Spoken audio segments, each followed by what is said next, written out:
नई यूजीसी कानून के विरोध में सवर्ण समाज।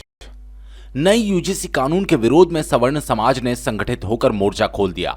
इसे लेकर एक सवर्ण सेना का गठन किया गया। इसी को लेकर रविवार को एक बैठक का आयोजन किया गया, जिसमें आगे के आयोजनों को लेकर रणनीति तैयार की गई। यहां जाने क्या रहा बैठक में खास।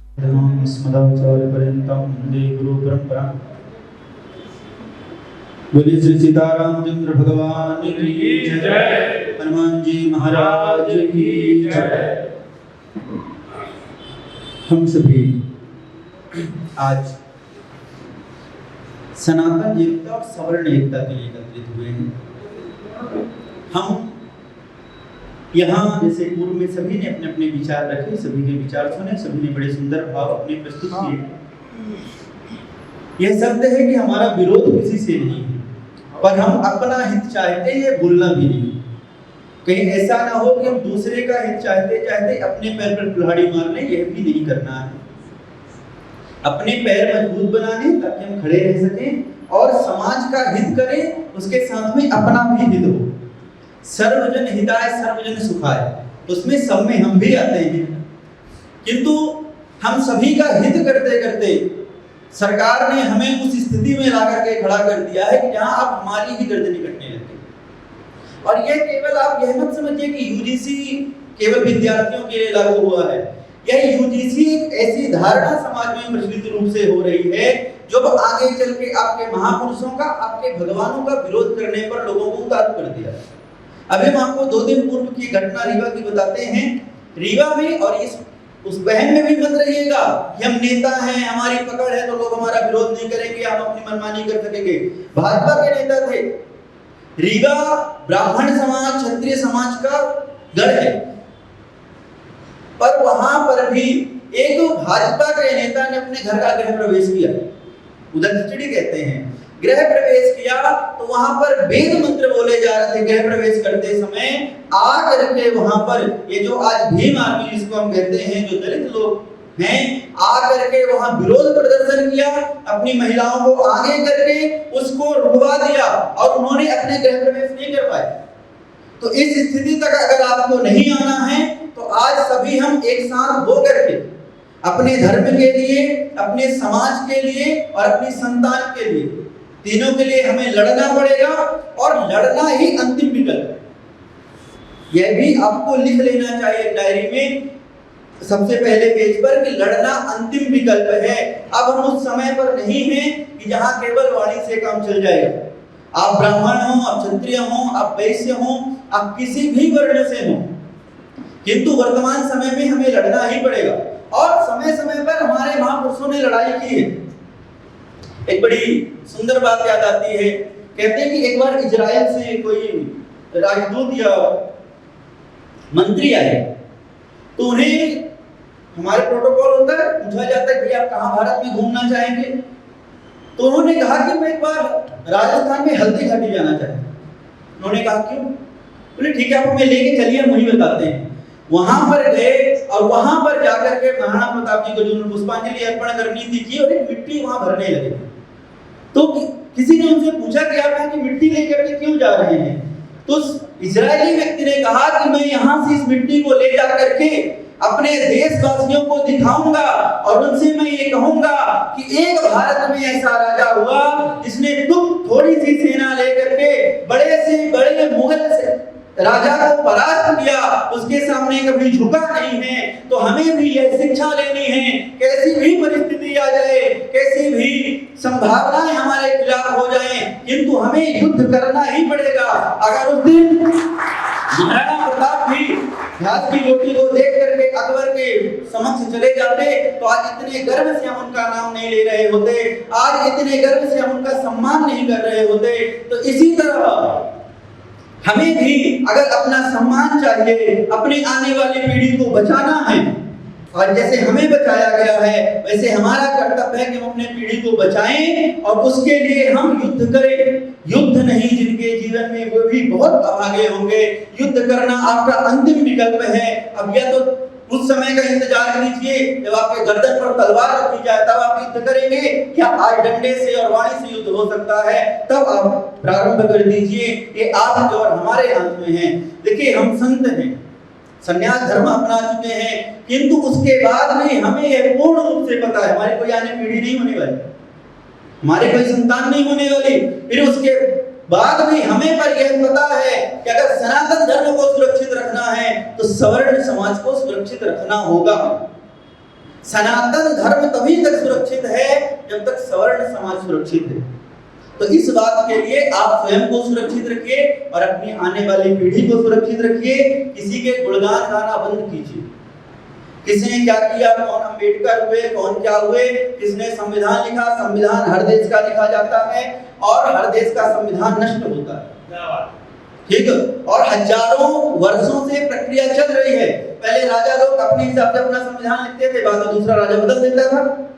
आज आपके हाथ में थोड़ी ताकत है, ये संविधान सुरक्षित है। जिस दिन दूसरे के हाथ में ताकत आई, हम आपको लिख करके देते हैं, आप 20 से 25 वर्ष के अंदर देखिएगा, अगर आप कमजोर पड़े तो ना तो ये संविधान आपकी रक्षा कर पाएगा, ना ये सेना आपकी रक्षा कर पाएगी और ना ये नेता आपकी रक्षा कर पाएंगे। संविधान नेपाल में भी था, आज संविधान ईरान में भी है। अभी कल ही अमेरिका ने वहां पर अटैक किया है। तो ऐसे भारत को वही संभावनाएं खोजी जा रही हैं, इसलिए ब्राह्मण, क्षत्रिय और वैश्यों को कमजोर किया जा रहा है, दलित वर्ग को पूरी तरह अलग कर दिया है। ये मत विचार रखिए कि वो अलग होगा, पूरी तरह से अलग किया जा चुका है। तो उसके बहकावे में मत आइए, केवल अपने आप को सुरक्षित रखिए, समाज में एकता लाइए और एक होकर के कहीं पर भी ऐसी संगोष्ठी होती है कहीं, और हम तो कहते हैं कि एक काम करें, एक दिन, ज्यादा नहीं, हमने पूर्व में भी आपको सजेस्ट किया था, ज्यादा नहीं, केवल एक हफ्ते के लिए, बाहर का छोड़िए, केवल इंदौर का हर व्यक्ति, युवा, वृद्ध, प्रौढ़, जो जितनी अवस्थाओं से 18 साल से लेकर के 70 साल तक का व्यक्ति केवल एक सप्ताह के लिए पूरे इंदौर का एकत्रित हो जाए। यूजीसी कानून के साथ साथ SC/ST कानून भी सरकार को वापस लेना पड़ेगा, ये हम गारंटी देते हैं। आप एक बार हिम्मत दिखाइए, केवल एक सप्ताह के लिए एकत्रित होकर के किसी भी ब्रिज को लेकर के बैठ जाइए, पूरे यातायात को बाधित कर दीजिए, पूरे देश को रोक दीजिए एक सप्ताह के लिए। किसान का कानून वापस हुआ था, वक्फ बोर्ड में संशोधन जब हो सकता है, यूजीसी का कानून वापस हो सकता है, यूसीसी का कानून वापस हो सकता है, तो ये भी कानून वापस होकर के रहेगा, पर हमें एकता दिखानी होगी। ये बुरा मत मानिएगा, पर ये 20-50 लोगों के बैठने से कुछ नहीं होने वाला, क्योंकि आप 50 लोग बैठ करके यहाँ मीटिंग करते हैं, वहाँ 500 लोग जाकर के समर्थन करते हैं। आप 50 विरोध दर्ज नहीं करा पा रहे हैं, वहाँ 500 लोग समर्थन दर्ज करा रहे हैं। इसलिए सरकार को पता है आप लोग कुछ नहीं कर सकते, इसलिए कोई भी सरकार का व्यक्ति, एक भी व्यक्ति अभी तक 1 महीने हो गए, 13 जनवरी को यूजीसी कानून लागू हुआ था और आज 28 फरवरी, 1 मार्च से 1 महीने से ऊपर हो गया। कोई भी बड़ा नेता इस पर खुल करके नहीं बोल रहा, क्योंकि उसे पता है आप कथा सुनने वाले लोग हैं, कथा सुनेंगे और चले जाएंगे, इसलिए उनको इस चीज की कोई चिंता नहीं है। केवल एक सप्ताह एकत्रित होइए, अपने भोजन व्यवस्था सबके यहाँ भरपूर है, एक व्यक्ति आपको घर से ला करके भोजन देते, किसी भी ब्रिज पर चढ़ करके बैठ जाते हैं, ठीक है। उसके बाद जितने नेता हैं, तो मोहन यादव से लेकर के, और अभी जो मोहन भागवत जी भी खूब उछल रहे हैं, कल तक हिंदुत्व की बात कर रहे थे और आज वो कह रहे हैं कि मैं हिंदुत्व का ठेकेदार थोड़ी, ठीक है। कल तक वो इस बात पर हिंदू समाज को लड़ा रहे थे कि भैया हमें तो मुस्लिमों के खिलाफ लड़ना है, और आज कह रहे हैं कि मुसलमानों का भी उतना ही देश है, ठीक है। तो इन चीजों के लिए सब आपके शरणागति हो जाएंगे, सब आपके स्वर में तभी बोलेंगे जब आप बलवान होंगे। देखिए, शांति दूत भी उन्हें ही बनाया जाता है जो बलवान होते हैं। ये शांति दूत कृष्ण होते हैं, शांति दूत अंगद होते हैं, जो एक बार पैर जमा दे तो रावण की पूरी सभा नहीं उठा सकती है। ये शांति की बात तभी अच्छी लगती है जब आप शक्तिशाली होंगे, इसलिए शांति की बात अभी छोड़िए, अभी केवल युद्ध का मार्ग चुनिए और अपने जीवन में युद्ध निश्चित है, गारंटी। आप लिख लीजिए, युद्ध निश्चित है, करना पड़ेगा। हमने पूर्व में कहा, अब आपकी धारणा है, आपके विचार हैं, आपको युद्ध कब करना है, जब आपके द्वार पर आकर के तलवार खड़ी करके लोग आ जाएंगे, या फिर अभी आपके हाथ में तलवार है तो आप निकल करके युद्ध कर सकते हैं। हम इसके लिए पूरी तरह तैयार हो रहे हैं, आप भी तैयार होइए। इस कानून के साथ साथ जितने भी ऐसे कानून हैं उन सभी को वापस करा करके, और जैसे पूर्व में दिख नहीं रहे हैं, अपने यूनिफॉर्म सिविल कोड की बात की, उसे लागू करा करके संविधान को और देश को सुरक्षित रखें। सीताराम, जय हनुमान, वंदे जो समय मेरे हिसाब से बर्बादी होगी, आप लोग अपने हिसाब सुझाव दें। मैं सिर्फ यही कहना चाहता हूँ कि हमें सबसे पहले जागृति लानी होगी, क्योंकि होता क्या है कि हम हमारे घरों में ही कन्विंस नहीं कर पा रहे हैं। कई बार ये होता है कि हम हमारी बात तो कहते हैं लेकिन घर वाले ही कन्विंस नहीं है। कई लोग तो ऐसे आते हैं कि यार आप बहुत धर्मेंद्र भैया बहुत अच्छा काम कर रहे हैं, करनी सेना बहुत अच्छा काम कर रही है, हम आपके साथ में हैं, लेकिन वोट तो हम बीजेपी को ही देंगे। ये विचारधारा है 99% कम से कम कई लोगों की। अब उनसे रीजन पूछा जाता है क्यों देंगे, तो बोले यार ये हिंदुत्व के लिए तमाम चीजें काम कर रही है, लेकिन उनको शायद पता होना चाहिए हिंदुत्व के सबसे बड़े पुरोधा तो हम ही लोग हैं। सवर्ण समाज नहीं होगा तो हिंदुत्व है ही नहीं, ये हमें मानना चाहिए। लेकिन हम लोगों ने एक पार्टी विशेष को अपना बना रखा, या तो बहुत पहले हमारे पूर्वज कांग्रेस, उनका विरोध किया बीजेपी, अब अपने क्षेत्रीय के आधार पर और अन्य पार्टियों के लिए सपोर्ट करते हैं। हमने मानसिकता बना ली है कि हमें इस पार्टी को ही वोट देना है या इनके साथ खड़े होना। यदि हम लोगों ने पार्टीवाद से ऊपर उठकर व्यक्तिवाद, यदि ये देखा कि कोई व्यक्ति सही है, चाहे वो किसी भी पार्टी का हो, हमें उसको समर्थन करना चाहिए। ये बिल्कुल भी ना सोचे कि हमारा वोट यहाँ जाने से बर्बाद होगा। अब जब जीवन ही बर्बाद हो गया तो वोट की चिंता क्यों करना है? हमारे बच्चों को खत्म हो गया। और जितने भी, मैं तो एक बात मानता हूँ, नेहरू जी से लेकर आज तक जितने प्रधानमंत्री हुए हैं, उन्होंने सबसे पहले अपने लिए छोटा छोटा सवर्ण समाज की एक कट करते चले गए, है ना। मैं शुरुआत नेहरू जी से भी करूंगा। उनके समय भी चाइना युद्ध, उनकी नीतियों के कारण हम लोग चाइना युद्ध द्वारे, इंदिरा गांधी के कारण पीली एक्ट, जमीन सीलिंग, सब सारी चीजें हुई। फिर आते हैं राजीव गांधी जी, एट्रोसिटी एक्ट लगा दिया उन्होंने। और इस बात पर सबसे महान नेता हमारे विश्वनाथ प्रताप सिंह जी ने, जिन्होंने इतनी बर्बादी की आज तक शायद किसी ने नहीं की होगी। मंडल आयोग लगाया, 200 से ज्यादा लोगों ने आत्मदाय किया हमारे बच्चों ने। लेकिन उस समय ये भी, हाँ वो बहुत इंपॉर्टेंट बात, उस सरकार में भारतीय जनता पार्टी भी सम्मिलित थी, दोनों की मिलकर सरकार बनी थी। भारतीय जनता पार्टी ने उस समय अपना डाइवर्ट पीछे किया, राम जन्मभूमि के आगे किया, फिर उन्होंने लोगों को जो पीछे हट गया। लेकिन मंडल आयोग तो लागू हो गया, आरक्षण तो हम लोगों को जो 27% था वो चला गया। अब बात आती है एट्रोसिटी एक्ट में अमेंडमेंट की। अटल बिहारी वाजपेयी भी अच्छी तो नहीं है, क्योंकि प्रमोशन में आरक्षण के समय उनके द्वारा भी किया गया था, पीवी नरसिम्हा राव के द्वारा भी उन्होंने प्रमोशन में आरक्षण किया था, वही लागू किया गया था। उत्तर प्रदेश में जब बीएसपी सरकार आती तो सबसे पहले उन्होंने प्रमोशन में आरक्षण लागू किया। यहाँ पे हमारे माननीय दिग्विजय सिंह जी ने भी मध्य प्रदेश में लागू किया था। तो कोई भी अछूता नहीं है सिवाय चंद्रशेखर जी, जिनको बेचारों को समय कम मिला, वो कुछ कर ही नहीं पाए। तो कहने का मतलब यदि हम पार्टी वाइज देखा है तो कोई भी हमारा शुभ चिंतन नहीं है।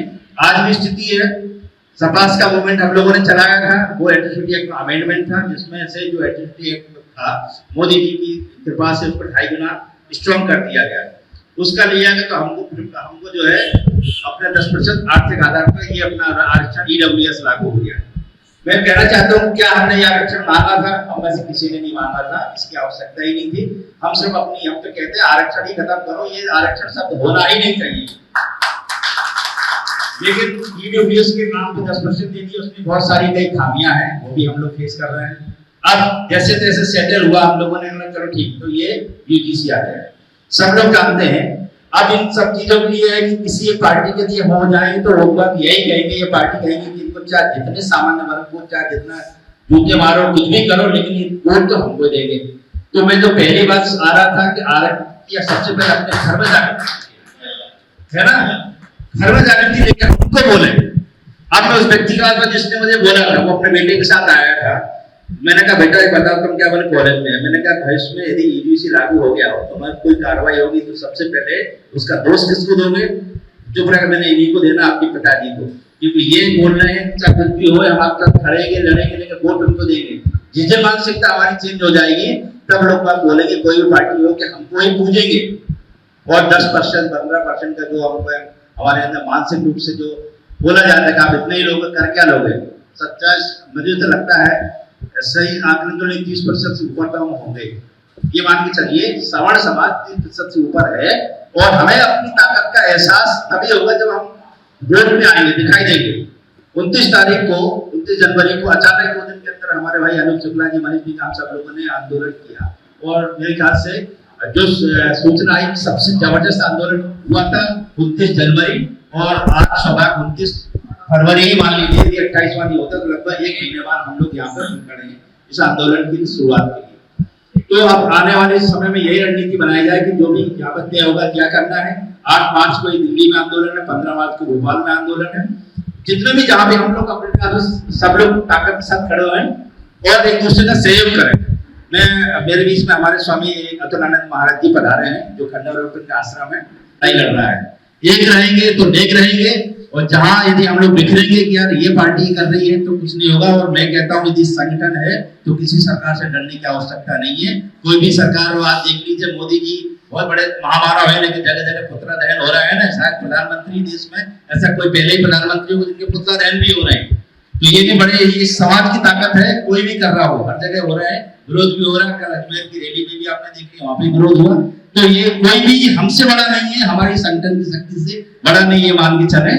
बहुत बहुत धन्यवाद, बहुत बहुत सभी को शुभ। हमारे भाई निगम जी ने जो घोषणा की है, जैसे माननीय बाबा संरक्षक बाबा ने बार बार निवेदन नहीं कहा कि भैया हमें मत दीजिए जिम्मेदारी। ऐसे ही अनूप शुक्ला जी अध्यक्ष पद के लिए या मैं संयोजक के लिए ये जिम्मेदारियां किसी ने अपने मन से स्वीकार नहीं की, बल्कि बोला गया कि आप लीजिए।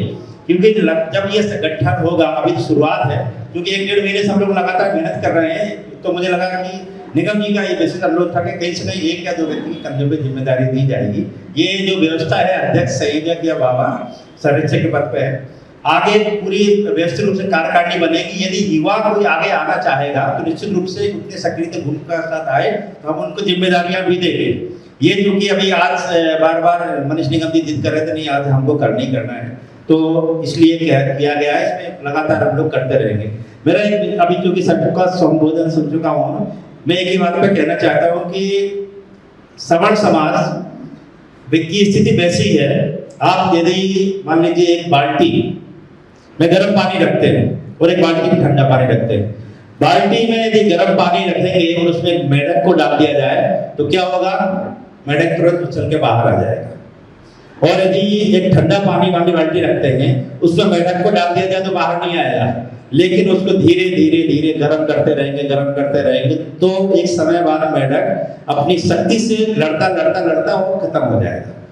तो मेरा यही निवेदन है कि हम वो बाल्टी जो गर्म करने वाले लोग हैं उसके मेढक ना बने, जागृत हो जाएं अभी से। क्योंकि ऐसी स्थिति बहुत पहले, आज से 20-25 साल पहले, मैं बताना चाहता हूँ, यदि आपको पता होगा, एक संगठन था रणवीर सेना। लोग कहते हैं राजपूत समाज का संगठन था, उसको आतंकवादी संगठन घोषित किया गया था क्योंकि लगातार वो लाल जो आतंकवाद था, जहां उन्होंने लाल झंडा गाड़ दिया, जमीन आबादी जमींदार उन्मूलन के लिए कार्यक्रम था। तो उस समय जो स्थिति बता रहा हूँ, 20-25 साल पहले ब्राह्मण सेना अलग थी, राजपूत सेना अलग थी, कुर्मी सेना अलग थी, भूमिहार सेना अलग थी। बिहार की स्थिति, सभी जाति वालों ने अपनी सेना बना ली, अलग अलग लोग लड़ते लाल सलाम से। लेकिन लाल सलाम ने जहाँ झंडा ठोक दिया वो जमीन उनकी। जो नई पीढ़ी तो शायद उनका जानकारी नहीं होगी, लेकिन जो वरिष्ठ है उनको सबको पता होगा। उस समय से डिसाइड हुआ कि यार सारे संगठनों को मिलकर एक सेना बनानी चाहिए। वो तय हुआ कि यार किसके नाम से, क्योंकि सभी जातियों की सेनाएं बनी हुई थी। तो एक वहाँ पे कैप्टन रणवीर सिंह जी थे जो शहीद हो गए थे, उनकी इत्तेफाक से जहाँ सब संगठित हुए वहाँ पे उनकी मूर्ति स्थापित थी। तो बोले बाबा रणवीर सिंह के नाम से सेना बनाया गया। तो वो सेना, जो लोग कहते हैं राजपूत सेना या भूमिहार, नहीं, वो सभी समाज की सेना थी। और उसके बाद आपने देखा होगा लाल आतंकवाद तो खत्म हुआ, मार्क्सवादी जो थे, जो आतंकवादी संगठन थे, सरकार, बिहार सरकार चुप रही, लेकिन बिल्कुल खूनी आंदोलन हुआ, सैकड़ों लोग घर जलाए जाते, सब कुछ होता था, लेकिन वो स्थापना उस हिंसा के द्वारा ही हुई।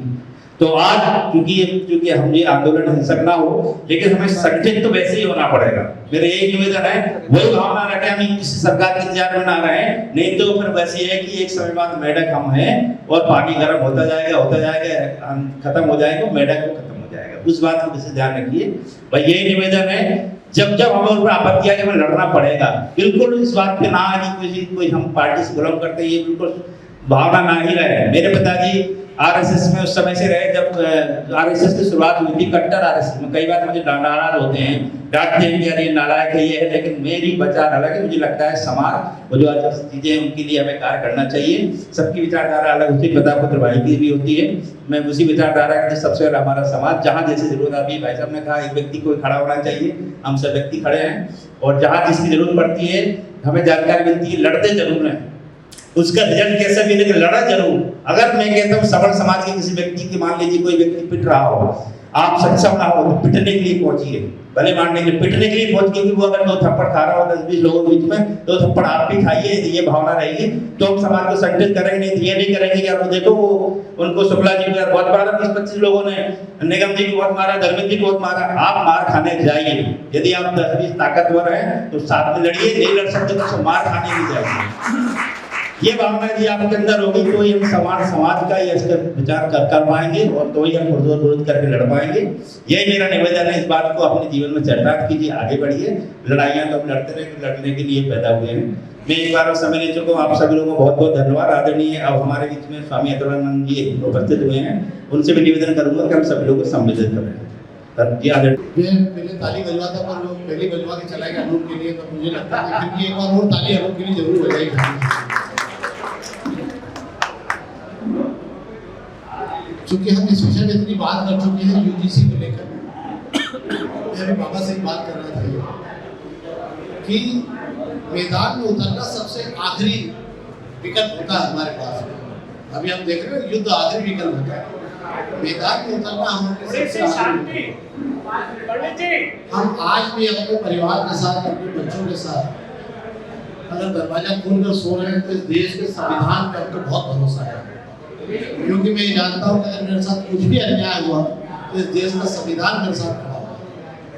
और डॉक्टर अम्बेडकर ने पूरा संविधान जो लिखा है वो हिंदू मुसलमान को लेकर नहीं लिखा। डॉक्टर अम्बेडकर ने संविधान लिखा था 4 अक्षरों में। इसकी पूरी जो जितना इसके पूरे 26 एपिसोड है वो केवल 4 अक्षरों में लिखे हुए, भाईचारा। इस यूजीसी कानून के जो भी बनाया गया इम्प्लीमेंट के लिए, उससे पहले तो हमारे बीच में कोई लाइन खींची नहीं गई। हम लोग, मैं हमेशा कहता हूँ कि वर्ण व्यवस्था अगर इस देश में आप देख लीजिए कि दूसरे तमाम देश, चाहे रशिया जैसे देश में टूट गए। क्यों टूट गए? क्योंकि सांस्कृतिक रूप से एक दूसरे से जुड़े हुए नहीं थे। अगर हमें अजमेर शरीफ जाना है तो तमिलनाडु का आदमी अजमेर शरीफ जा रहा है, उसको सम्मान मिल रहा है। और मध्य प्रदेश का आदमी अगर तमिलनाडु जा रहा है तो उसको सम्मान मिल रहा है, गोवा जा रहा है तो उसको सम्मान मिल रहा है। और इसीलिए तमाम बातों के बाद इस देश का विभाजन नहीं हुआ, इस देश के टुकड़े में हुए। उसका मूल कारण यह था कि इस देश का संविधान इतना व्यवस्थित लिखा हुआ है कि मुझे नहीं लगता कि उसमें किसी संगठन की जरूरत है। मुट्ठी भर लोग अपने लाभ के लिए इसका उपयोग करते थे। हम कहते थे, हम लोग छोटे थे तो हम कहा करते थे कि एक वर्ण व्यवस्था में एक ब्राह्मण को सबसे ऊपर पिता के रूप में रखा गया। ब्राह्मण हमेशा पिता के रूप में रहा, पर उसने अगर किसी के घर पूजा कराने गया तो उसने बराबरी का आसन लगाया, वो ऊपर नहीं बैठा, वो नीचे ही बैठा, उसके साथ बैठा। क्यों? क्योंकि ईश्वर की नजर में वो, चाहे वो वैश्य हो, चाहे हरिजन हो, चाहे क्षत्रिय हो, चाहे कोई भी हो, वो सब बराबर है। पर मुट्ठी पर लोग इस व्यवस्था को तहस नहस करके अपने लाभ के लिए इसका उपयोग करते हैं। कोई 80% आरक्षण की बात करता है, कोई 100% आरक्षण की बात करता है। सुप्रीम कोर्ट ने इतनी व्यवस्थित व्यवस्था लगा रखी है जिसमें आज इतना कुछ नहीं हो पा रहा है। मेरी समझ में नहीं आती इस बात को लेकर कि 50% आरक्षण से ऊपर नहीं होगा सुप्रीम कोर्ट के गाइडलाइन।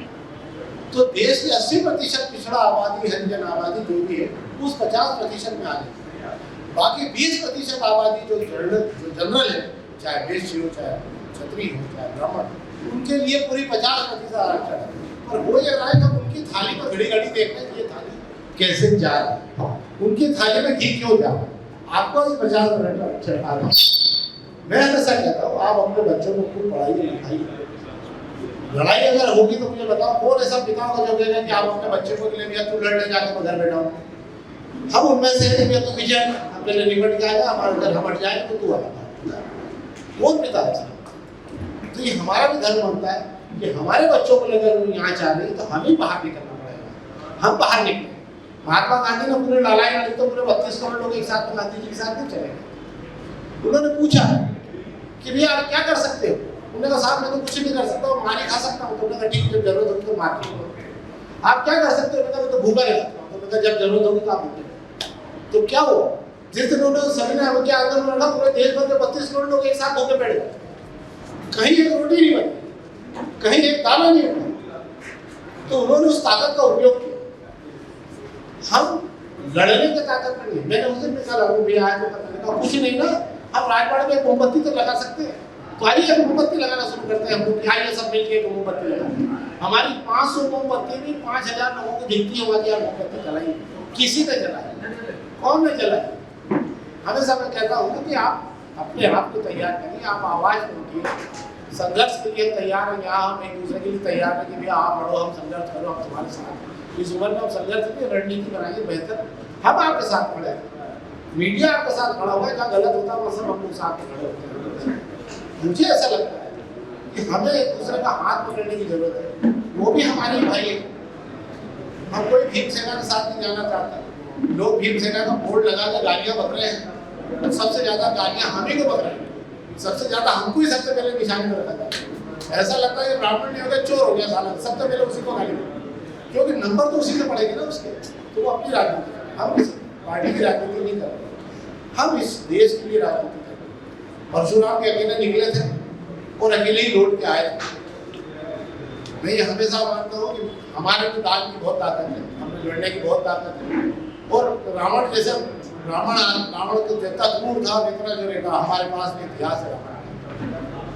उसके बाद भी भगवान राम जैसे क्षत्रिय ने सारी संपदा जो शिव ने पूरा हाथ के साथ दी थी, सबसे दिया रघुनाथ विभीषण को सब दे के आए। तो ये क्षत्रिय है इस देश का, ये क्षत्रिय है इस देश का कि सारा का सारा वापस करने का मानता है। हम उनके बीच में, हम उन वेश्य के बीच में कि चिंता मत करो, आप लड़ाई लड़ो, खानी व्यवस्था पूरी हम करेंगे, सेना खाली हाथ नहीं जाएगी, भूखी नहीं रहेगी, हम लड़ाई। हमारे पास पूरा देश है, हम उन सब एक दूसरे के साथ खड़े हो सकते हैं। तो आज हमें एक दूसरे का हाथ पकड़ने की जरूरत है। हम जो कार्यक्रम कर रहे हैं, हम एक दिन अपनी ताकत दिखाना चाहते हैं। एक किसी राजनेता को बुलाने से कोई फायदा नहीं, वो अपनी राजनीति करेगा। आप चिट्ठी डाल के पूछ लो भैया किसके साथ जाना चाहते हो, उसकी अपनी राजनीति की जमीन खराब करने की, उसको अपनी राजनीति करनी है। हमें बचाना है, हमारे बच्चों को हमें बचाना है। तो आइए हम सब एक दूसरे का हाथ पकड़ें, अनूप के नेतृत्व में काम करें, उनकी बाबा का नेतृत्व करें, या मंत्री जी बैठे हुए 30-40 लाख की नौकरी छोड़ के आज की तारीख में लोगों के साथ सामाजिक सरोकार करने के लिए आता हूँ। मैं ऐसे बहुत सारे लोगों को जानता हूँ जिन्होंने नौकरियाँ छोड़ी और मैदान में उतरे। तो हम भी सब एक दूसरे का हाथ पकड़ना चाहते हैं। आइए एक आवाज़ लगाए, आइए एक साथ मैदान में उतरे।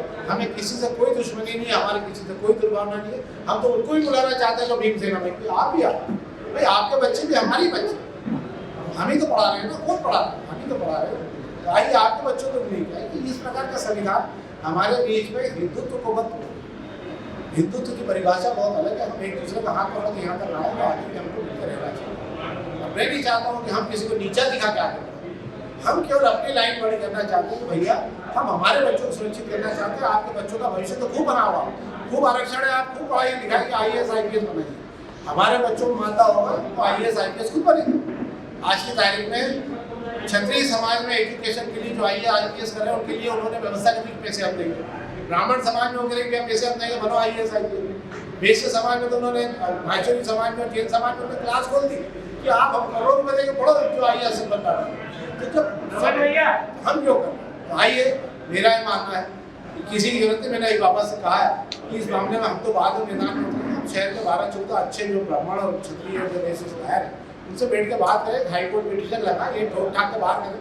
किसी तीसरे की लड़ाई की जरूरत नहीं है। तो मैदान में उतरना सबसे आखिरी विकल्प होगा। तो आइए फिर एक बार मिलकर मैदान पर करते हैं। अगर जरूरत पड़ी तो हम और आपके साथ खड़े नाम दिए। हमने कभी खुद होके नहीं बोला कि हमें स्वर्ण समाज बोले। तो इस विषय को हम प्राथमिकता दे रहे हैं।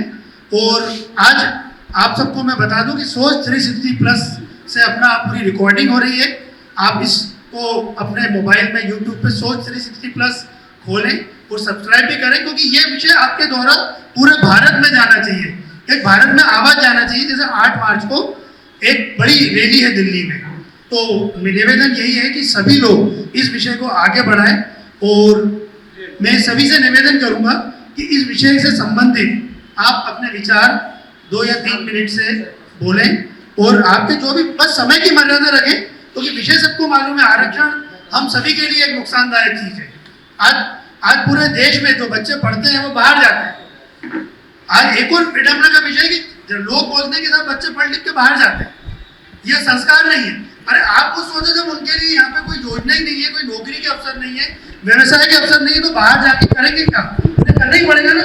उनके अंदर जो ऊर्जा है, जो उनके अंदर ज्ञान है, एक लड़का 89-90% ला रहा है और एक -4 में, उसको उससे वरिष्ठता दी जा रही है और इतने सालों में -4 से +4 में भी नहीं आया। तो ये सरकार जो विश्व गुरु बोलने का बोल रही है, सबका साथ सबका विकास, वो खोखला वादा है। तो इसी के लिए मैं निवेदन करूंगा कि आप सब इसमें बोले।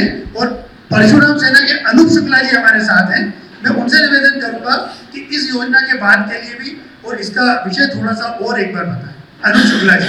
और आपको ये बताऊं कि इस विषय को जो प्रारंभ किया गया है स्वर्ण सेना का, ये अनूप शुक्ला जी की प्रेरणा है। उन्होंने ये मुद्दा उठाया, उन्होंने मुझको बोला, फिर करणी सेना अध्यक्ष धर्मेंद्र सिंह जी बैठे हैं, हम तीनों ने रूपरेखा तैयार करी और इसके बाद ये आज इस मुकाम पे आए। तो अनूप शुक्ला थोड़ा सा इस विषय को और बताएं। हम सवर्ण सेना का या सवर्ण समाज की बात करेंगे तो भगवान श्री राम या भोलेनाथ जी का ही नाम लें। हम जय परशुराम या जय रघुनाथ जी या कोई भी हमारे जो पर्टिकुलर हमारे समाज विशेष के नारे हैं वो हम ना लगाएं, क्योंकि हम जब तक एक ना होंगे, अभी संघ ने बहुत सारी मीटिंगें करी थी, कटोगे तो बटोगे और ऐसा है वैसा है। हिंदू सम्मेलन भी हम लोगों ने बहुत बढ़ चढ़ के पार्टिसिपेट किया। मैं किसी राजनीतिक पार्टी से आप लोगों से निवेदन करूंगा, ना मुझे कांग्रेस से मतलब है, ना भाजपा से मतलब है। अगर मेरे बेटे के ऊपर कोई आरोप प्रत्यारोप लगता है तो जीतू बाबा उस समय न कांग्रेस खड़ी रहेगी न बीजेपी खड़ी रहेगी, मुझे मेरा परिवार सरवाइव करेगा। इसका सीधा सा उदाहरण, हम लोग जब तक एक नहीं होंगे, हम लोग जब तक अपनी मुट्ठी बांध के नहीं रखेंगे, तब तक हमारे साथ कोई भी खड़ा नहीं होगा। तो हमें आज यहाँ पर गैर राजनीतिक बात करनी है, न कांग्रेस पे आरोप लगाना है, न भाजपा पे आरोप लगाना है, न संघ पे आरोप लगाना है। हमें तो सिर्फ हमारे संगठन पे आरोप लगाना है कि हम लोग जो कुंभकर्णीय नींद में सो रहे हैं, उस नींद से हमारे समाज के उन भाई बहनों को जगाएं। क्योंकि जब किसी को भी, अभी हाल ही में जैसे ही ये एक्ट लागू हुआ, भोपाल में एक राजनीतिक दल ने दूसरे राजनीतिक दल के ऊपर प्रकरण दर्ज करवाया और वो प्रकरण दर्ज होने के बाद में उन पे सेम यह चीज लागू हो गई। मध्य प्रदेश सरकार ने उच्च शिक्षा विभाग के माध्यम से 29 जनवरी 2026 को सुप्रीम कोर्ट ने निर्णय दिया था। शुभम भाई वो जरा पीछे पीली थैली उठा लीजिएगा, आपके पास में है कॉपियों की। 29 जनवरी 2026 को यहाँ पर निर्णय दिया था, सुप्रीम कोर्ट ने स्टे लगाया था यूजीसी के उस बिल पे, क्योंकि यूजीसी जो है कोई नियम लागू नहीं कर सकती है। यूजीसी कोई नियम को जब तक लागू नहीं करेगी तब तक सरकार उसको न बनाए। पर ऐसी स्थिति में उन्होंने नियम लागू किया और सुप्रीम कोर्ट को हस्तक्षेप करना पड़ा। और न केवल सुप्रीम कोर्ट के हस्तक्षेप के बाद में 2 फरवरी 2026 को इस तरीके का एक नियम मध्य प्रदेश सरकार ने लागू कर दिया। महाविद्यालय, विश्वविद्यालय एवं समस्त निजी विश्वविद्यालयों के अंदर, भाई साहब इसके अंदर नियम में यही कि एक लोकपाल रहेगा और SC, ST, OBC के जो भी छात्र छात्राएं हैं, अगर उन्होंने कह दिया कि हमारे साथ में भाई एडवोकेट माननीय ये है श्रीवास्तव जी, उन्होंने मुझे जातिगत सूचक से कहा, तो वो उसका निर्णय फिर वो लोकपाल बैठ के करेगा। और वो बच्चे का भविष्य, जो हम हमारे बच्चे के ऊपर एक भी प्रकरण नहीं लगाने देना चाहते हैं, उसके भविष्य को बनाना चाहते हैं। हमें ऐसा लग रहा है, चाहे वो कोई भी राजनीतिक दल हो, वोट की राजनीति के चलते क्या सवर्णों के बच्चों को पढ़ने का अधिकार नहीं है? क्या हमारे बच्चे मनुष्य नहीं है क्या? या हमसे या हमारे पूर्वजों से ऐसी कौन सी गलती हो गई जो आज ये सुराग, जो आप ये आजादी का पर्व मना रहे हैं, क्या हमारे पूर्वजों ने उसमें अपनी उपस्थिति नहीं दी थी क्या? मैं सिर्फ आप लोगों से सुझाव चाह रहा हूं, मैं नहीं, हमारा ये संगठन, आप और हम सवर्ण सेना के माध्यम से एक सुझाव आप लोग दें। और सुझाव इसलिए आमंत्रित है क्योंकि आने वाले समय में जो लड़ाई लड़ी जाएगी वो संख्या बल पे लड़ी जाएगी। और जब तक हमारी संख्या दिखेगी नहीं सड़क के ऊपर, तब तक हम हमारे भविष्य के बच्चों के लिए कुछ कर नहीं पाएंगे। मैं आप लोगों से यही निवेदन करूंगा, कृपया 2-2 मिनट सभी लोग, मूलतः सभी को पता है यूजीसी बिल के खिलाफ हम बैठे हैं, इसके साथ में एट्रोसिटी एक्ट भी है, ऐसे कई ऐसी चीजें हैं जो हमारे ऊपर लगातार हम लोग सहते आए हैं।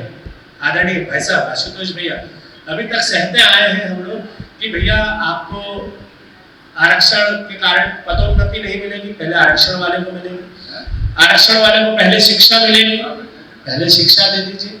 अभी हाल ही में एमबीबीएस के माध्यम से एक छात्र को सिर्फ 4 अंक मिले थे, मतलब वह परीक्षा में सिर्फ उपस्थित हुआ तो उसको सर्जरी, एमएस सर्जरी मतलब ऑपरेशन करने वाले विषय पर उसको आप एडमिशन दे रहे हैं। तो क्या वह बड़े बड़े नेता अभिनेता जितने भी हैं उस 4 अंक वाले से अपनी सर्जरी कराएंगे क्या? उस समय वो क्यों ढूंढते हैं किसी श्रीवास्तव को, किसी सक्सेना को, किसी शुक्ला को, किसी तिवारी को, किसी ठाकुर को क्यों ढूंढते हैं उसे? उनको विश्वास है कि इसने जो अपनी परीक्षा पास करी है अपने दम पे करी। तो हमारे दम पे, आप लोगों की एकता पे, मैं सुरेंद्र अग्रवाल जी, आप समझ रहे हैं इस विषय को आपको हाईलाइट करना पड़ेगा।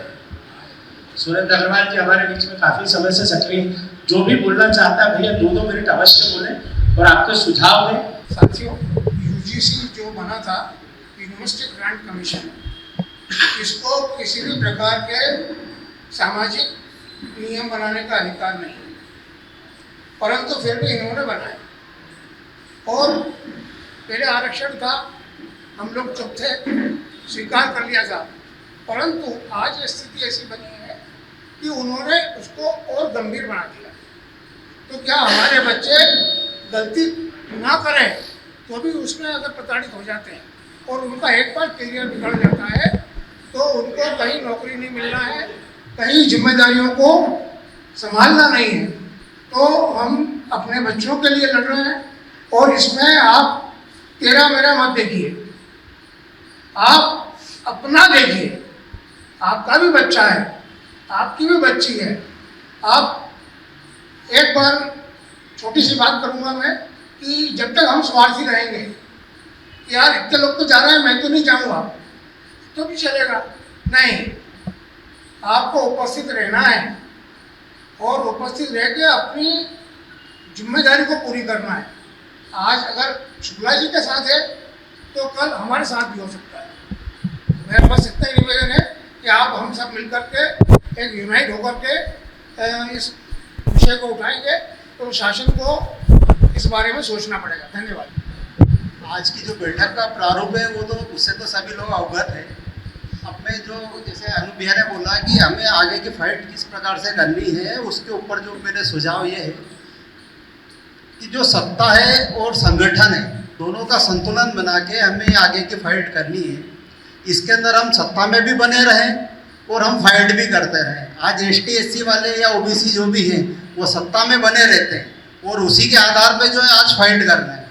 ठीक है, आज जो है हम सत्ता में बने रहें, हमारे जो लोग हैं, जो हमारा नेतृत्व है, हम कहीं ना कहीं उसको भी मजबूत करें और उनको इस बात के लिए मजबूर करें, वो चाहे पार्षद हो, विधायक हो, सांसद हो, मंत्री हो, उसको हमारा संगठन ये ताकत दिखाए कि आपको हमारे लिए फाइट करना पड़ेगा। आज एसटी एससी ओबीसी वाले नेता खुल के बोलते हैं, लेकिन स्वर्ण समाज का नेता कोई भी हो वो एकदम खुल के नहीं आता है। अभी जो यूजीसी को लेके हमने जो आंदोलन करा, अनुभिया के नेतृत्व में, धर्मेंद्र जी के नेतृत्व में जो आंदोलन हुआ, उसके अंदर देखा जाए तो कोई बड़ा नेतृत्व हमारे बीच में नहीं रहा। और इस बीच ये भी बात उठी कि हमें जो है ये सत्ता को हमें बेदखल कर देना चाहिए। आज अगर हम सत्ता को बेदखल कर देते हैं तो हम भी कहीं के नहीं रहेंगे। हमको इस प्रकार से काम करना है कि हम सत्ता में भी बने रहें, सत्ता हमारे पक्ष में, हमारे आधार पे चले। हमें इस प्रकार के आगे से प्लानिंग हमें बनाना पड़ेगी और वो उसके लिए जो है सभी लोग सब किस तरीके से करेंगे वो सब मिलके करें। किसी को ये भ्रमित नहीं करें कि भाई ये बीजेपी है हम इसको उखाड़ के फेंक देंगे, या कांग्रेस की कहीं। हमारी तो लड़ाई पूरे देश में है, जहाँ पे कांग्रेस की भी सरकार है, अन्य दलों की भी सरकार है, बीजेपी की भी सरकार है। वहाँ पे भी जो स्वर्ण समाजी हैं वहाँ की सत्ता संगठन के अंदर बने रह के हमारी फाइट को हमारे हाथ आगे मजबूत करें, यही मेरा जो है सुझाव है। धन्यवाद। वर्षों पहले आईआईटी के प्रोफेसर्स को भी तुम दबा के भागते हुए देखा है। उनको सलाह दी गई कि चूंकि कोटे वाले आप लोगों से नाराज हैं, इसलिए आपको इस दिन कॉलेज मत। ये आईआईटी बॉम्बे की बात है। ये जो कानून आया है, ये हमारे बच्चों के भविष्य को एकदम अंधकारमय करने वाला आया है, और ऐसा लगता है कि इस पर ध्यान ही नहीं दिया गया। जनरली नेता लोग तो अपनी नेतागिरी में लगे रहते हैं, जो अधिकारी बना देते हैं उसको दस्तखत करते हैं, आप करके कागज को आगे बढ़ा देते हैं। तो ये बगैर देखे हुए इन्होंने एकदम बना दिया है। और मेरा सुझाव है, एक तो हमारे समाज को हम संगठित करें जिससे हमारा एक इम्पैक्ट पड़े। जिस तरह से ओबीसी का, SC ST का एक इम्पैक्ट पड़ता है कि इनके वोट एक तरफा जाते हैं, जब हमारा संगठन मजबूत होगा तो उसका इम्पैक्ट पड़ेगा। दूसरा, चूंकि अभी माननीय सर्वोच्च न्यायालय की भी उनने भी बहुत ज़्यादा भर्त्सना की है नियमों की, तो यदि कानून नया बनाना आवश्यक ही है तो मेरा सुझाव है कि हम उस UGC एक्ट को अपनी तरफ से ड्राफ्ट करें।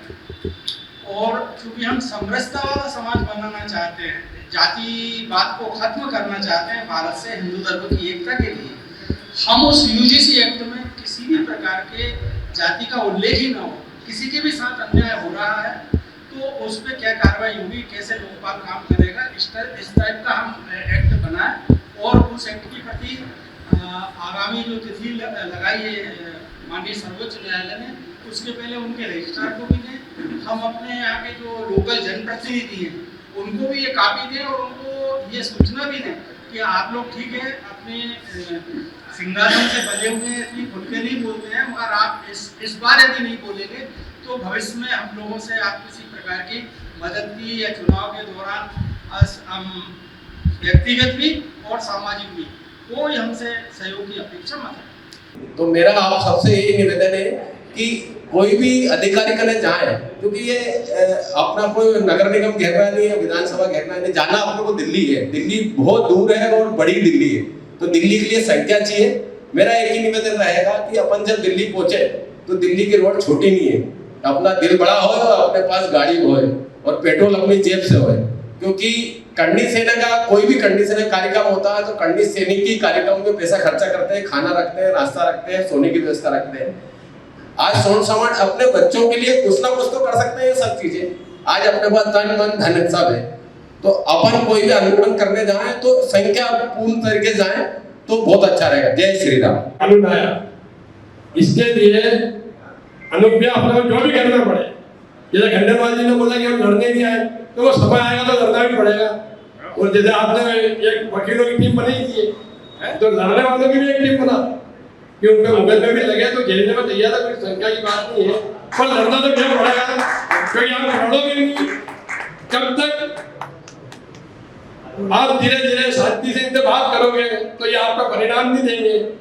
वो समय आएगा तो लड़ेंगे, और लड़ेंगे तो ये अपनी भाषा समझेंगे कि इनको क्या चाहिए। क्योंकि हम कब तक हमारा ब्राह्मण बना है, कब तक हम सवर्ण बना है, हम कहते नहीं यार हमारे बच्चों को हम तो घर में रखना चाहते हैं, लड़ाई मत करना है, तो लड़ाई नहीं करेंगे तो वो भी वैसे ही हो जाएंगे। मैं तो आपसे निवेदन करता हूँ पूरी ताकत के साथ, जैसा चाहे वैसा, और जहाँ आप बोलेंगे वो उपस्थित रहेंगे और लड़ाई पूरी ताकत से लड़ना है। मुगल में एक नहीं 4 लग जाए, कोई चिंता का विषय नहीं है। बाकी तो सब हमारे भाई लोग हैं, हम सब मिलके उससे भी लड़ाई लड़ेंगे। धन्यवाद। जय।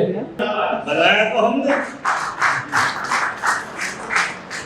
सार्वजनिक रूप से स्वर्ण समाज का समर्थन करने के लिए एक भी जनप्रतिनिधि ने आवाज नहीं उठाएंगे, तो उनको भी जनप्रतिनिधि बनाने से स्वर्ण समाज का क्या फायदा। इस विषय पे गौर होना चाहिए। बाकी सब बातें तो बात की है। अगली बैठक में अगर हमारे स्वर्ण समाज के जनप्रतिनिधि हमारा समर्थन करने नहीं आए तो जूते मार के उनको बाहर निकालिए भाई साहब।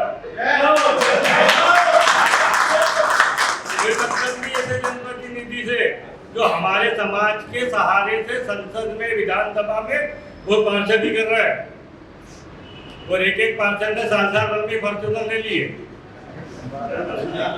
बहुत कड़वा सत्य है, समझिए इस बात को। आपके कंधों पर पैर रख के आपके बच्चों को दबाने की कोशिश की जा रही है। हम ये यूजीसी कानून क्यों आया? क्योंकि स्वर्ण समाज की तरफ से बोलने वाला कोई नहीं। अपन जन सम्मान के लोग बोल रहे हैं, आप बताइए आप जैसे कितने लोग नेता हैं, आरएसएस से जुड़े संगठन के भी लोग बैठे हैं, वैश्य समाज से भी, राजपूत समाज से भी, ब्राह्मण समाज से भी, लेकिन भैया वो कहाँ है जिनको हमने वहाँ पहुँचा दिया है? नवनीत भाई साहब बैठे हुए हैं, भैया बताइए जिनको अपन ने वहाँ पहुँचा दिया वो कहाँ है? जो हमारे बच्चे मार खाने के लिए ही राजपूत और ब्राह्मणों ने कभी भी बलिदान देने से पीछे नहीं रहे, और वैश्य समाज भी ये नहीं सोचे कि हमने नहीं करा, हमाशा नहीं होता तो महाराणा प्रताप लड़ाई नहीं लड़ता मूलों से। समाज का तो बहुत ज्यादा योगदान है समाज की संरचना में, इसलिए थोड़ा मंथन कीजिए और उन बुजुर्गों को पकड़ के लाइए कि भैया ये अब हमारा और तुम्हारा भी है। ऐसा नहीं है, स्वर्ण समाज के वो भी है, कल को भविष्य उनके बच्चों का भी आएगा, तो उनको भी साथ में लेके आइए। यही कहने की इच्छा थी मेरी, इसलिए मैं आया था। एक बार मंथन करिए, उन सब लोगों को अगली क्या स्थिति थी, कुछ गवर्नमेंट नहीं बन पाई उनकी, फिर ने क्या कहा सर धर्म भाईचारा है, ब्राह्मण को भी लिया हमने, राजपूत समाज को भी लिया, सबको लिया हमने, है ना। अरे भैया उन नीले कबूतरों को बोलने लगता हूँ मैं, जो दिल्ली में हमारी बहन बेटियों जो आंदोलन करती है, अभी मैं मोबाइल पे देख रही हूँ रील में, उन नीले कबूतरों को हमारी बहन बेटियों ने झूमा लटकी कर रहा है। ये क्या है भैया? हमारे स्वर्ण समाज के लोगों ने चूड़ी नहीं पहन रखी है, कुछ लोगों ने तो एक अनुसूचित जातियों का नेता बन गए कुछ लोग। हमारे मैं वैष्णो देवी उपमंडल से हूँ, हमारे उपमंडल में आहिवार समाज से भी है, ये हेमराज सिंह जी भी हमारे संगठन से जुड़े हुए हैं। हम किसी धर्म के जाति का विरोध नहीं करते, परंतु कुछ लोग अपने आप को नेता बन गए हैं। और भैया राजपूत समाज चलो इस पे कार्रवाई करो, भैया तूने हमारे समाज को गाली बकी, ये हुआ। अब भैया राजपूत समाज का व्यक्ति आता है, भैया देख लो भैया 25 पेटी लगेगी, अरे आप ये 10 पेटी पे कर लो, 10 पेटी पे कर लिया, 2 लाख बोले 8 लाख में जितना था। अब ऐसा नहीं चलेगा। और ये जितने लोग आए ना, एक व्यक्ति 1 लाख का बराबर है, एक व्यक्ति 1 लाख का बराबर है। हमें शेरों की वोट चाहिए, हमें हीरो की वोट नहीं चाहिए, क्योंकि सभी से निवेदन करता हूं मैं कि भैया निवेदन हमने आवेदन भी कर लिया, निवेदन भी कर लिया। अब हमारे समाज के बच्चों पर उंगली उठी तो धनाधन करने के लिए भी वो तैयार है, हक के लिए, क्योंकि हम किसी धर्म का विरोध नहीं कर रहे। हमने पहले ही बोला, अभी बोला, हम किसी धर्म का विरोध नहीं करते। चम समाज के व्यक्ति हमारा भाई है, बने समाज के व्यक्ति हमारी भाई बहन है, हम किसी समाज का विरोध नहीं करते। परंतु अगर हमारे समाज की बहन बेटी है, हमारे समाज के बच्चों का भविष्य बिगड़ेगा तो उसके लिए हम लड़ने के लिए तैयार है भाई साहब। यहाँ मेरे सहयोग की जरूरत पड़ेगी और अधिवक्ताओं को साथ जोड़ के रखेंगे तो जवाब भी लगेगा। मैं आपके लिए तत्पर हूँ और तैयार रहूंगा समाज। इसमें जातियों का नाम नहीं रखा जाए, इसका जो भी उद्देश्य हो सब जो ना एक साथ आए, इसमें अलग अलग जाति का नहीं हो तो अच्छा है। और मैं ये कहना चाहूँगा कि हम लोग अपने आ रहे हैं, इससे बढ़िया है कि हमारे बच्चे इसके भोगी हैं। तो आज जैसे छुट्टी है तो आज तो हम लोग आ गए, हो सकता है कि ड्यूटी वाले दिन हम लोग नहीं आ पाए, तो हम लोग अपने बच्चों को आगे करें, वो भोगी भी है और हमसे अच्छा जो ना पार्टिसिपेट कर सकते हैं और लोगों को ला भी सकते हैं। तो बेहतर होगा कि कॉलेज में हम इस चीज़ का जो ना पता है और कॉलेज वाले बच्चों को आगे करें। आंदोलन में ऐसे भी छात्र जो ना ज़्यादा सक्रिय रहते हैं और भुक्तभोगी भी वही हैं, तो हम कॉलेज वाले बच्चों को आगे लाएं तो अच्छा है। इसके अलावा मैं ये कहना चाहूँगा कि जो दिखता है वही बिकता है, तो हम सड़क पे जितना ज़्यादा दिखेंगे उतना हम किसी से भी बार्गेन कर सकते हैं। और सभी पार्टियाँ हमको ब्लैकमेल इसलिए कर सकती है, वो जानती है कि सवर्णों के पास विकल्प नहीं है, तो हम यदि आगे बढ़ के एक विकल्प दें तो सारी पार्टियां हमसे बार्गेन करने के लिए आगे आ सकती हैं। बस इसी के साथ मैं अपनी बात समाप्त करना चाहूँगा। भारत माता की। जैसा कि अरविंद भाई साहब ने कहा कि जो जनप्रतिनिधि अगली बार अपन बुलाएं उनको और वो नहीं आते हैं तो उनको जूते मारे जाएं। जूते मारना तो संभव नहीं है। मैं चाहता हूं कि एक स्वर्ण सेना में एक विधिक प्रकोष्ठ का गठन किया जाए और विधिक रूप से इनको लेटर पहुंचा के, गुलदस्ता पहुंचा के, मतलब इस तरीके से इनको आवाज दिलाया जाए कि भाई हम स्वर्ण समाज के सहयोग से ही आप नेता बने हैं और इसके लिए आपको खड़े होना पड़ेगा। बस यही मेरा निवेदन है कि विधि प्रकोष्ठ का गठन करके विधिक रूप से अगर जो सलाह चाहिए स्वर्ण सेना को वो सब कानूनी रूप से संचालित हो। धन्यवाद। बोलो भारत माता की। एकदम राष्ट्राय एकदम नमः। इसका मतलब आप में से कई वरिष्ठ हैं, ये समझते होंगे। हमारी स्वयं की तिलांजलि देके हमारे राष्ट्र को संभालना है। सवर्णों का हमारे भारत राष्ट्र में स्टार्टिंग से बहुत अच्छा योगदान रहा है। सवर्ण समुदाय ने हमारे राष्ट्र का बहुत, ये समझिए कि 90% से ज़्यादा उत्थान किया है। अभी हम यूजीसी के मुद्दे पर बैठे हैं, यूजीसी के बहाने से बैठे हैं, मगर यूजीसी केवल एक बहाना है। हमें यूनिफॉर्म सिविल कोड लाना है।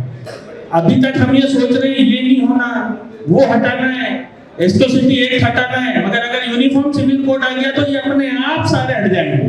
तो हमें हमारी लक्ष्य जो है, हमारी लड़ाई जो है, उसको यूनिफॉर्म सिविल कोड पर केंद्रित अभी से कर लेना चाहिए। ये मेरा आप सभी के बीच में निवेदन है। दूसरा मेरा निवेदन ये है कि ये सारी जितनी भी विवादित वस्तुएं आ रही है, ये अधिकतर युवा पीढ़ी से संबंधित आ रही है। मेरा आप सभी से निवेदन है, यहाँ पे समाज के सक्षम से सक्षम महानुभाव बैठे हैं और आपके परिवार में, कई लोगों के परिवार में ऐसे बालक या बालिका होंगे जो कहीं ना कहीं महाविद्यालय में पढ़ाई कर रहे हैं और प्रतिनिधित्व भी करते हैं।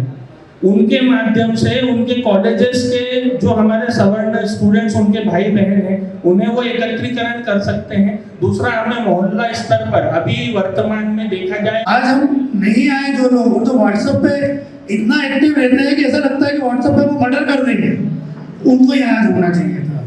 और बाकी में लोग नहीं है, मैं आपको बताना चाहूँगा, सुनील श्रीवास्तव जी हैं, सावेर से आए हैं, आप अनिल श्रीवास्तव जी केट से आए, बच्ची को लेके आए हैं, और राज श्रीवास्तव जी मेरे पास हैं, आइए आप बुरहानपुर से आए हैं, तो आप आइए। तो इस तरीके से जो लोग आए हैं और जो इंदौर में बैठे हैं और वो सिर्फ समाचार देख रहे हैं और व्हाट्सएप पे भेज रहे हैं, तो ये उनके लिए शर्म की बात है, क्योंकि वाकई में यूजीसी और आरक्षण हमारे को इस देश की नागरिकता से दूर कर देगा। धीरे धीरे हम कटते जाएंगे। आप इस बात को सोचें, परिवार में ही चर्चा करें कि आज किसी पे भी, जो भाई ने बोला, मैं बिल्कुल संतुष्ट हूँ कि एक धारा लग गई तो आपसे कोई नहीं आएगा। उनके लिए इतनी न्यायालयीन व्यवस्था की गई है कि उनको फीस नहीं देना है, उनका वकील है, हमारे पास कुछ भी नहीं। तो इन चीज़ों को देखें। और राज श्रीवास्तव जी स्वर्ण सेना बुरहानपुर में भी गठित करना चाह रहे हैं, मैं उनसे निवेदन करूंगा वो बोलें।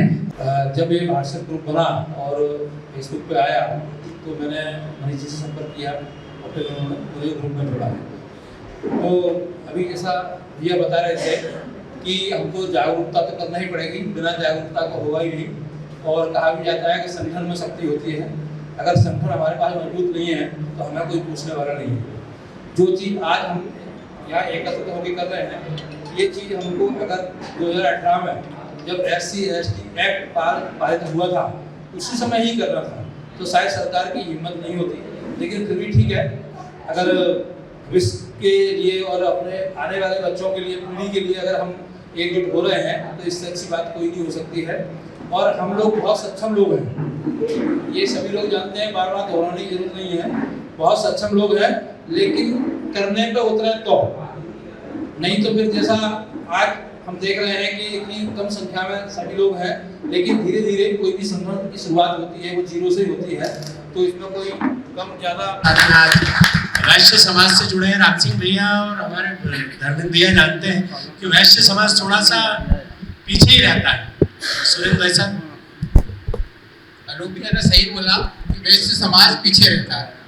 यदि आज यहाँ पे भंडारा होगा तो सबसे पहले 4 वैश्य समाज इकट्ठा होता है, लेकिन यहाँ भंडारा नहीं है। यहाँ आगे रह के कुछ काम करना है, अपने बच्चों के भविष्य के लिए कुछ काम करना है, इसलिए वो लोग आगे नहीं आए। हमें हमारी एकता को इकट्ठा करना पड़ेगा। जब तक हम एकजुट नहीं होंगे हम कुछ नहीं कर सकते। हमें जो पार्टियां हैं वो हमें बुलाती रहेगी, वोट देंगे हम उनका। यदि हमें कुछ करना है अपने बच्चों के लिए, भविष्य के लिए करना है, आप लोगों का जीवन तो हम लोगों का जीवन निकल गया, 10 साल 15 साल 20 साल जीना है, लेकिन हमारे बच्चे या उनके बच्चे यदि वो हमसे प्रश्न करेंगे कि जब यूजीसी कानून लागू हुआ था या SC/ST कानून लागू हुआ था तो आप लोग क्या कर रहे थे, आप लोग सब जानते हैं। दूसरी अदर पार्टियां हैं, उन लोगों की बात जो सरकार में बैठी पार्टियां है वो मानती है। इसी प्रकार हम लोग यदि एकजुट हो गए तो हमारी संख्या इतनी हो जाएगी कि सारी पार्टियां हम जैसा बोलेंगे वैसा होगा। इसलिए मैं आप लोगों से निवेदन करता हूँ कि हमें एकजुट होना पड़ेगा। जब तक एकजुट नहीं होंगे कुछ नहीं हो सकता। अपने इसमें भी एक आध मनोज परमार सरी का व्यक्ति होना चाहिए कि अगर कहीं किसी ब्राह्मण के साथ अन्याय हो रहा है तो एक मनोज परमार बन के पहुंच जाए। तो अगर ऐसा कोई हो अपने समाज से तैयार, इसके लिए हमेशा थोड़ा सिखा के सभी लोग तैयार रहते हैं। हमको कोई भी अगर आके बोलता है कि मेरे को ये समस्या है तो हम उसकी हर समस्या हल करते हैं, चाहे वो तन की समस्या हो, चाहे मन की समस्या हो, चाहे धन की समस्या हो। जय स्वामी सेना। गुरुदेव जी को प्रणाम करता हूँ और मैं आप सब लोग इतने कम समय में जो इतनी उपस्थिति हुई है, आप सभी लोगों का हृदय से अभिनंदन करता हूँ और आप लोगों से ये अपेक्षा रखता हूँ कि हमारे जो अभी संरक्षक जी बाबा साहब जितेंद्र त्रिपाठी जी, अनूप शुक्ला जी, धर्मेंद्र जी, ये लोग आगे जो भी रूपरेखा रखे उसमें आप लोग सभी लोग सहयोग करें, ऐसी मेरी अपेक्षा है। जय हिंद, जय भारत। और मैं 1980 से भारतीय जनता पार्टी का सक्रिय कार्यकर्ता रहा हूँ, विभिन्न पदों पर रहा हूँ और वो बताने का सिर्फ इतना मकसद था कि हमें सामने जो स्थिति पैदा हुई उस समय हमारा दृष्टिकोण क्या होना चाहिए। मैं छोटे 3-4 पॉइंट में अपनी बात खत्म करूँगा। जितना आसान और जितना हल्के में हम इस चीज़ को ले रहे हैं वो ऐसा है नहीं। यहाँ एक बैनर लगा सवर्ण सेना, एक उधर है भीम सेना, भीम आर्मी, है ना। ये लड़ाई भीम आर्मी और स्वर्ण सेना की नहीं बनने पाए, इसका ध्यान रखना। बात यह है कि सामान्य वर्ग और उस सामान्य वर्ग में हम इस नैरेटिव को हमको चलाना है कि आदिवासी हमसे अलग, दलित हमसे अलग, अब बचा कुछ ओबीसी के नाम से। तो ये आपको जानकारी में होना चाहिए, जिनको है जिनको नहीं वो समझ लें कि जो ओबीसी को इस कानून के तहत लाया गया है उस ओबीसी में पीछे 80% मुसलमानों को ओबीसी में शामिल करा गया है और वो मुसलमान ओबीसी के नाम से आपसे लड़ेगा। चाहे अंतर्राष्ट्रीय स्तर पे देखें तो चर्च के टारगेट पे भी तथाकथित उच्च वर्ग, ब्राह्मण जो बुद्धिजीवी है, ब्राह्मण जो वैश्य आर्थिक रूप से मजबूत है, वो जो छत्री जो लड़ाका था, ये लोग इनके टारगेट पे हैं। वो अच्छी तरह से जानते हैं कि यदि इनको खत्म कर दिया तो भारत पे हमारा कब्जा होगा। ये लड़ाई वहाँ से चल रही है। आप खुद समझ लें कि जिन्होंने बटोके कटोके का नारा दिया है वो तत्काल क्या अपनी मर्जी से इसको लाए हैं क्या? इतना बांटने वाला निर्णय अपनी मर्जी से किया है क्या? विषय से संबंधित नहीं है। लेकिन बताना चाहूँगा, 4 दिन पहले बिल गेट्स दिल्ली में था जो वैक्सीन का निर्माता है, और आज सारे देश में 9 से 16 से 15 साल के बच्चों को वैक्सीन लगाने का काम शुरू हुआ है। मेरा आपसे हाथ जोड़ के निवेदन है, दूर दूर तक जहाँ तक आपकी बात जाए वैक्सीन लगाने से मना कर देना, वो बच्चे बांझ हो जाएंगे। ये भी गजवा हिंद का एक प्रकार से प्रकार है। बात का विषय का अंतर हो जाएगा। मैं आप लोगों से निवेदन करूँगा, सामान्य वर्ग ये हम हैं और दलित आदिवासी कौन है? आदिवासी छबरी का वंशज है, दलित वाल्मीकि ऋषि का वंशज है। हमको सबको ये बताना है कि हम सब एक हैं, हम सब अलग नहीं हैं। और ये जो देश विरोधी लड़ाई है, ये सवर्णों की और पिछड़े पिछड़ों की लड़ाई नहीं है, ये देश विरोधी लड़ाई है। और हमको ये साबित करना है कि ये देश विरोधी लड़ाई, इसके पीछे दूसरी ताकतें हैं। हम नहीं तो टारगेट एक छोटा सा उदाहरण बंद करता हूँ। 1984 में अर्जुन सिंह यहाँ के मुख्यमंत्री थे। संविधान के हिसाब से 26% का आरक्षण का संविधान के हिसाब से मापदंड था, लेकिन अर्जुन सिंह ने घोषणा करी कि मैं जीता तो 80% आरक्षण दूंगा। भाजपा के उत्साही कार्यकर्ता थे, हम लोग खूब मैदान में निकले जोर से, करीब 3-5 हज़ार लोगों का जुलूस निकलने लगा। तो पत्रकारों ने अर्जुन सिंह से कहा कि भाई आप ये क्या करना है, इतनी आरक्षण का विरोध हो रहा है कि आपको सरकार नहीं बनाना है। अर्जुन सिंह मुस्कुराते देते थे और चल देते थे। अब इसके बाद में जब चुनाव परिणाम आया, हमको क्या लग रहा था कि अब पूरे मध्य प्रदेश में हमारी इतनी बड़ी बड़ी रेलें निकल रही, हम तो सरकार बनाने जा रहे हैं। लेकिन जब परिणाम आया तो अर्जुन सिंह 2/3 बहुमत की सीटें ले आए, भाजपा को 40-50 सीटें आई थी। तो ये क्या हुआ? तब अर्जुन सिंह से पत्रकारों ने पूछा तो उन्होंने मुस्कुराते हुए कहा कि मैंने 80% की जो घोषणा करी थी आरक्षण की, वो तो लोगों को पता ही नहीं चलती। भारतीय जनता पार्टी वालों को धन्यवाद कि उन्होंने आंदोलन करा तो लोगों को मालूम पड़ा। तो हम जो 20% जो इस के चपेट में आ गए, हम 80% को संगठित ना करने की भूल कर जाए, हमसे इसका भी ध्यान रखना है। तो सामान्य वर्ग, सारे देशवासी, सारे हिंदू हमारे हैं, सारे सनातनी हमारे हैं, और जो देश विरोधी ताकतें सक्रिय हैं उनको परास्त करना है। और ये बात तो कहना है कि चाणक्य एक था, शिवाजी महाराज एक थे, राणा प्रताप एक थे, तो कोई एक इसमें से निकलेगा। एक चाणक्य पर्याप्त है, देश को फिर सुधार लेंगे। जीत हमारी ही होगी ये तय है, लेकिन लड़ना ढंग से पड़ेगा। धन्यवाद।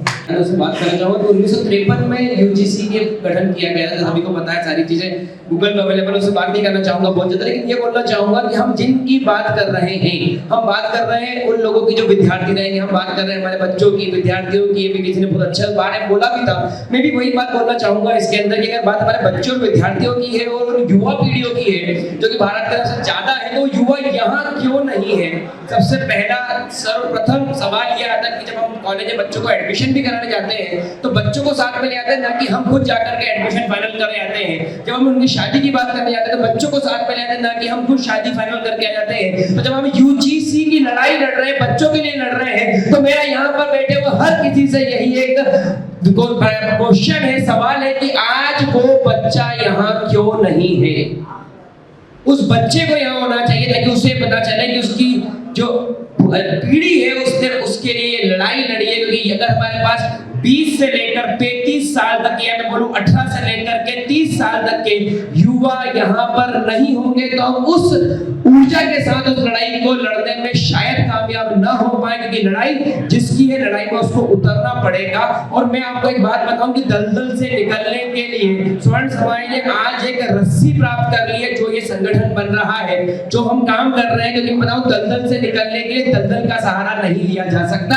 आज अगर हम एकजुट होकर के आगे बढ़कर बाहर निकलने का प्रयास नहीं करेंगे तो कल फिर एक कोई यूजीसी एक्ट की तरह कोई रूल आ जाएगा, फिर पढ़ो एक रूल होगा, नर्सों एक रूल होगा, और एक ऐसा रूल बनेगा कि आपको वो सहन करना पड़ेगा जो आपको कभी भी सहन करने की जरूरत नहीं थी। भारत माता की जय।